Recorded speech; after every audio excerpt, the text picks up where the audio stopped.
आणि आपले 4 वेद आहेत, ते 4 वेद काय आहेत? ऋग्वेद, सामवेद, यजुर्वेद, अथर्ववेद. अच्छा. आणि प्रत्येक शाखेचे गुरुजी वेगवेगळे आहेत, की जसं मी ऋग्वेदाचं आहे, यजुर्वेदाचे वेगळे आहेत, सामवेदाचे वेगळे आहेत, अथर्ववेदाचे वेगळे. तसेच पाठशाळा पण प्रत्येक वेदांच्या वेगवेगळ्या आहेत. ऋग्वेद गुरुकुल पाठशाळा वेगळी आहे, तिथे ऋग्वेदाबद्दल तुम्हाला शिकवलं जातं. काय असतं ऋग्वेदात? ऋग्वेदामध्ये साधारण 10,000 श्लोकांचं एक ऋग्वेद आहे. त्याला संहिता आणि बाकीच्या गोष्टी आहेत. मग त्याच्यात भरपूर काही मंत्रांच्याच गोष्टी आहेत.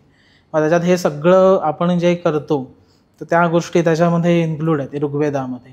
ते प्रत्येक वेदाचं वेगवेगळं हे आहे, त्याला पण भरपूर वेगवेगळं गोष्टी आहेत. त्या प्रत्येक, जसं की उत्तर भारतीय, जसं आपण म्हणतो की साऊथला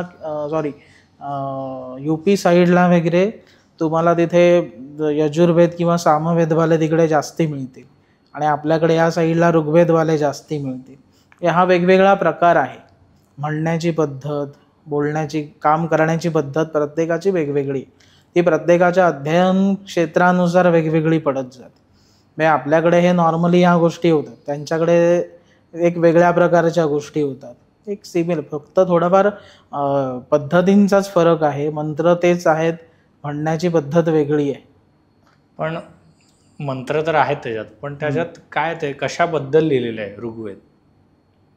म्हणजे त्याच्यात कसं आहे की तो ग्रंथ जो आहे तर तो वेद कशाबद्दल लिहिलेला आहे? म्हणजे त्याच्यात काय मुख्यतः काय त्याच्यात सांगितलं गेलं आहे? जसं की म्हणजे भगवद्गीतेमध्ये सांगितलं की आपण आयुष्य कसं जगावं किंवा कर्म कशी करावी, तर ते भगवद्गीतेमध्ये सांगितलेलं आहे.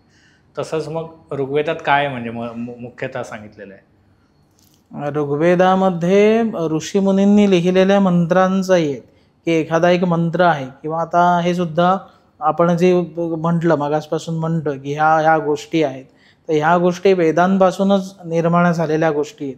म्हणजे आपण एखादी एक गोष्ट करतोय किंवा आपण म्हणतो की मंत्राने अग्नी प्रज्वलित करता येतो का, तर करता येतो, पण हे मोठमोठ्या यागामध्ये ह्या गोष्टी घडतात. किंवा ऋग्वेदाचा याग असेल तर तिथे त्या वेगवेगळ्या पद्धतीच्या ह्या गोष्टींमध्ये हे होतं की मंत्रामध्ये तेवढी ताकद आहे की एखादी गोष्ट होऊ शकते.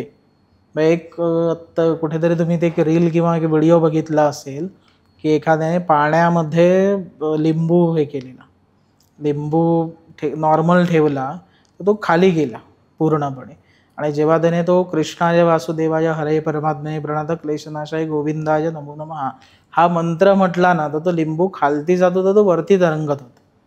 म्हणजे मंत्रामध्ये तेवढी पॉवर आहे की तुम्ही एखादी गोष्ट त्या ह्याच्यानुसार करू शकता. तुम्ही हा व्हिडिओ इथपर्यंत बघितलात म्हणजे हा नक्की व्हिडिओ तुम्हाला आवडलाय. ह्याचा पूर्ण व्हिडिओ, पूर्ण पॉडकास्ट आपल्या मेन यूट्यूब चॅनलवर आहे, ज्याचं नाव आहे वन टेक विथ अनिकेत. हे चॅनल तुम्ही नक्की फॉलो करा. आणि इंस्टाग्रामवर आम्ही बऱ्याच रील्स ह्या व्हिडिओच्या अपलोड केलेल्या आहेत, त्या पण तुम्ही सगळ्या बघा.